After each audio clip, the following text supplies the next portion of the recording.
Welcome back. We've got another product to review from PowerSmart. This time it's pretty interesting. It's a chipper shredder, and it is electric. You plug it in, but I mean, we are running at 15 amps here.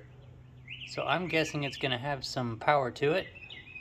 Maximum branch 1 5/8 inches. I saw somewhere online that it's actually more like 1 3/4. But hard to explain really too much when it's all in the box, so let's open it up and take a look in there. Okay, just a quick look in the box just to see how it comes packed.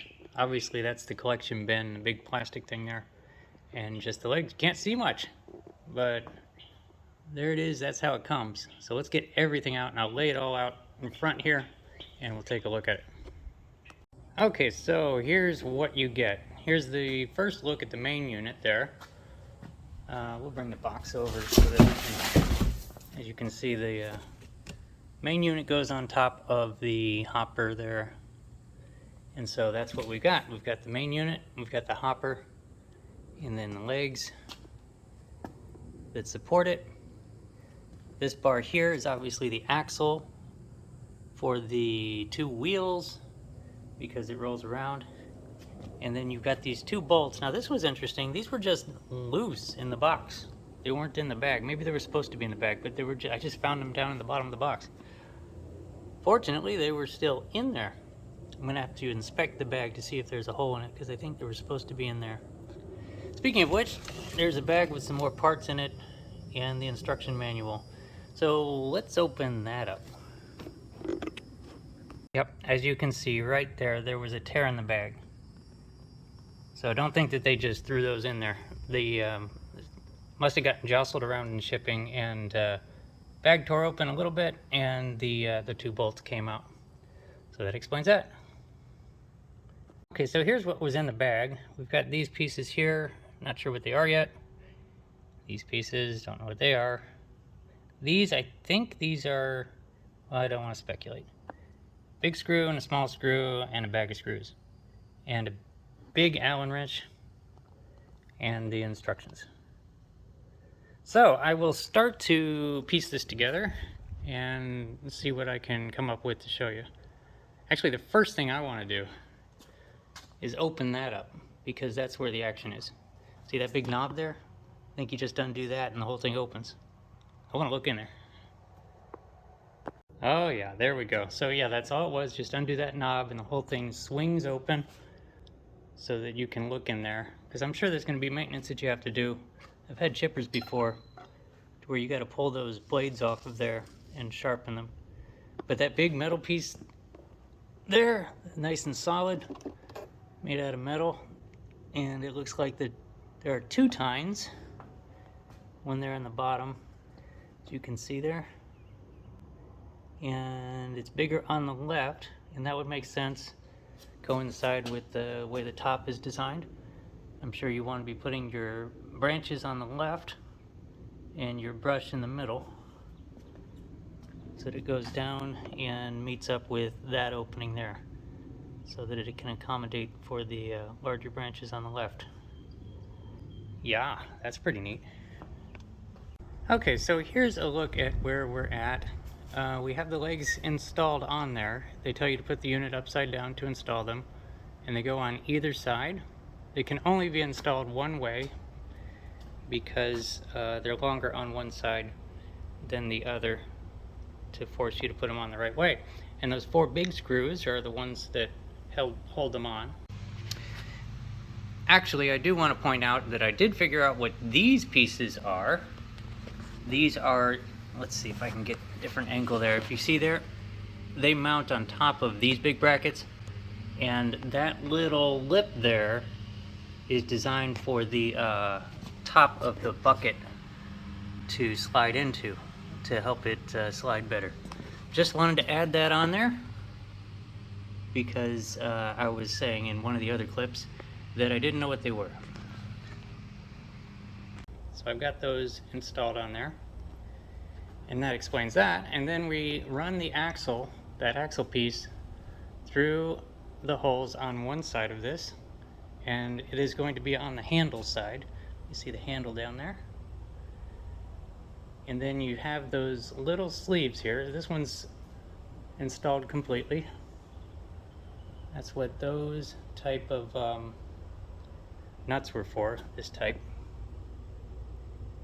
Hold the wheels on, but you have to put these sleeves in there. If you see the sleeve there, when I was showing the contents of the parts bag, that's what was in there. So that goes on there like that. Then you put the wheel over that, and then you stick the screw in the end. Okay, so I'm running into a little bit of an issue here on the wheels here. So as far as the words in the instructions explain, I've installed it correctly, but you see what's happening here. This is probably going to happen to you as well if you don't watch this video. See that? Your wheel come right off. Sure seems to me like there should be a washer there. So they, if you remember, I was showing the parts bag, there was no washers. And according to the instructions, you can freeze this if you want. This section is not mentioning washers, and it's hard to tell if they're showing washers, but I don't think they are showing washers there. But on the previous page, they do.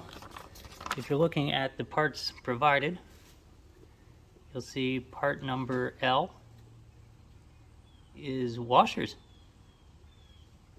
So, considering that there was a couple of things out of the bag in the first place, I went looking in the box, because remember the bag had broken open, and we got really lucky because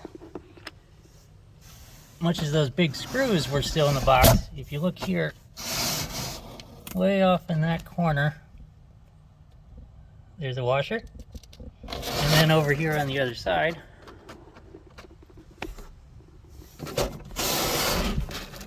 right there, about to escape, the other washer. So the instructions don't mention washers, but there's really no way that wheel's going to stay on without washers. So at this point, I'll put the washers on. Okay, so there we go. Just wanted to mention that that big Allen wrench they gave you is exactly for this. And I wanted to mention that there is a hole in the shaft that's there on purpose, and it's for you to stick anything that'll fit in there through so that you can hold the shaft steady while you tighten the screw. And this fixes the issue. As you can see now, the wheel stays on. And at this point, you put the hubcap back on, and that's never going to work with one hand, but you get the idea. Okay, then at that point, you take this big long piece here, and you stick it on the other end, and slip it down onto the legs, and then you look for these little holes here, and that's what the other two screws are for, these two here. And so you screw them in there to secure that in place. Okay, and so jumping ahead, I think I've got it all the way together. Of course, you flip it back over again, and then you have the, okay, back here I've got to show that, remember that S-shaped piece? That goes on the handle here, and that is just a handle to hold the prodder. Now the prodder is a thing, like what happens is things don't want to jam down there, or they get stuck halfway down, and you stick the prodder in there to force it down into the blades.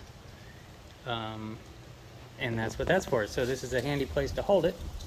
So the collection bin installs from the back, so you slide it in like a drawer, and then you have this handle here, and that's okay. So it's locked in now. To let it go, you go that way, and to put it back in, you do like that, and that locks it in place. Okay, so it did rain, and it got all my branches wet, so I've got them all laid out here trying to get them to dry at least a little bit so that I can do this test. It's I think they're dry enough to do it. So we're gonna give it its first run here. I have already turned it on. It's a little scary. Listen to this. Here we go. There we are.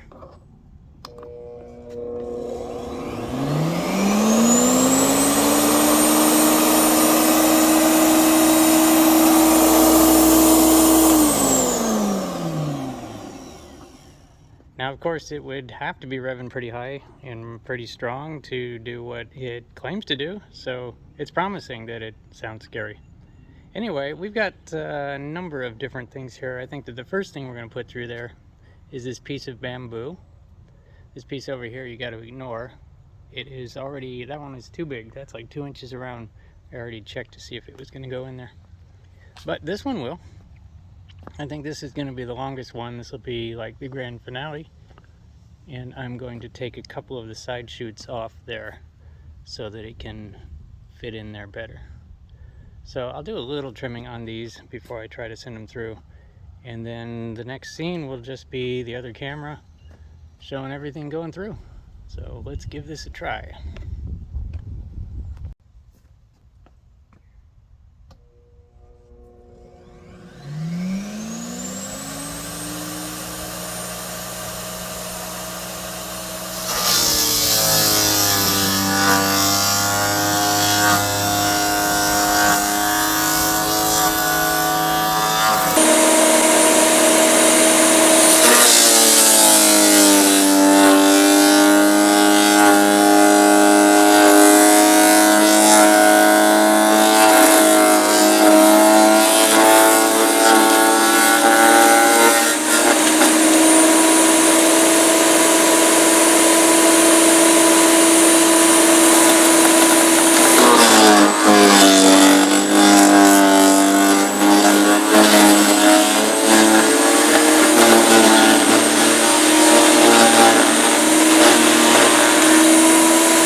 right, so it shredded everything. And believe it or not, all those branches, all of them, are in this collection bin. That's how finally it shreds it up. Let me get the, let me go in closer there. Look at this.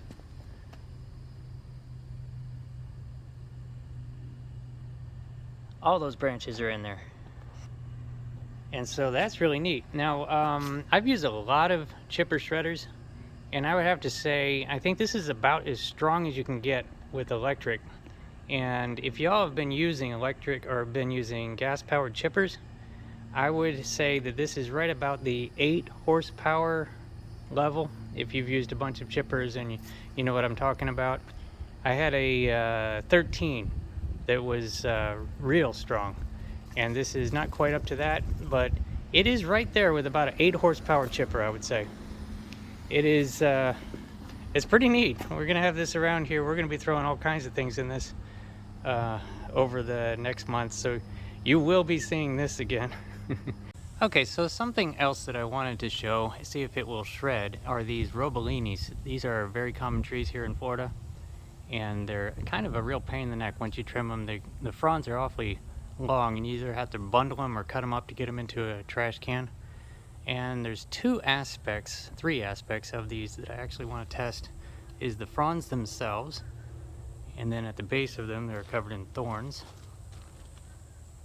and just see what it does with that. And then the other thing I want to test are these seed sprays, because they're very dense and very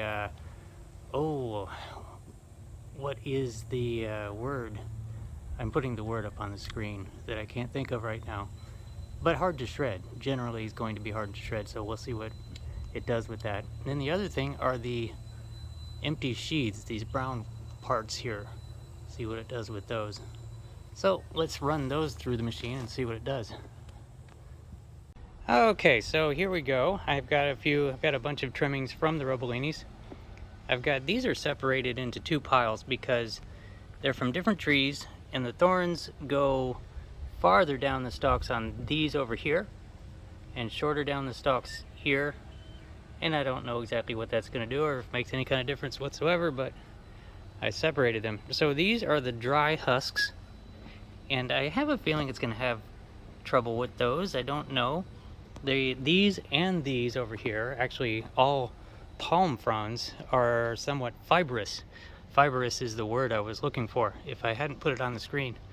Anyway, these I think are going to be the biggest challenge for it. They're fibrous, and these seeds on these seed sprays are very hard, but I don't know how that would make a difference. But, well, here we go.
Okay, so it shredded everything, and everything went about exactly like I had predicted. The brown stuff, the brown dead stuff that was fibrous, was the hardest stuff to go through. I think that you can actually see a little bit of it here. Oh yeah, this is how you open it up anyway, to clean it out, or to remove those tines, as you can see there. You unscrew them and you get those blades out so you can sharpen them. There are two of them. Let's see if I can find the other one. There's the other one. And so, yeah, it's supposed to open like this. There's your safety switch right there. And this knob screws into there to make sure that it won't operate with the lid open. But you can see some of that fibrous stuff wrapped around that, what is that? This is a nut or a, I don't know, I have to work on that. Anyway, I think that it would be a good idea if you don't put the dead fibrous stuff in there. Some of the straighter dead fibrous stuff did just fine, but, oh, it's a nut. But the straighter stalk of the fibrous stuff did just fine, but this is obviously part of the dead husk, or wrapper for those seed sprays. But the seed sprays themselves, let's see if we can even find those. Oh, I had emptied the bucket from when I did the branches, and so this is nothing but Robollinis in here. And if you recall, oh, so at the end there, I sent through some of the large branches again. I always save some of the long ones for the very end to force everything that might be in the hopper there to go all the way through. And so that's what this is. They're the long fronds. And then this stuff here, let me go to the other magnification. This stuff here is the seed sprays. Yeah, look there.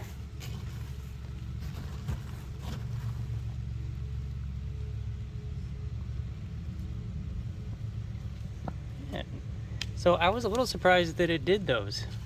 It had a little trouble with them, but it was kind of neat. You force the whole thing in and then wait for it to activate, and then you got the great ASMR, kind of like a vacuum cleaner going over coins or gravel.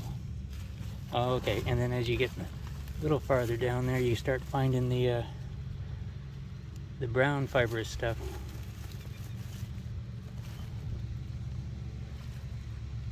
Pretty neat. Anyway, I'm very impressed. I'm going to be having a lot of fun with this over the next few months, for sure. There's a number of there's many different things that I collect and trim, and we'll be shredding them, so I'll be showing this some more. This is really neat that it's electric, so you don't have to deal with the gas.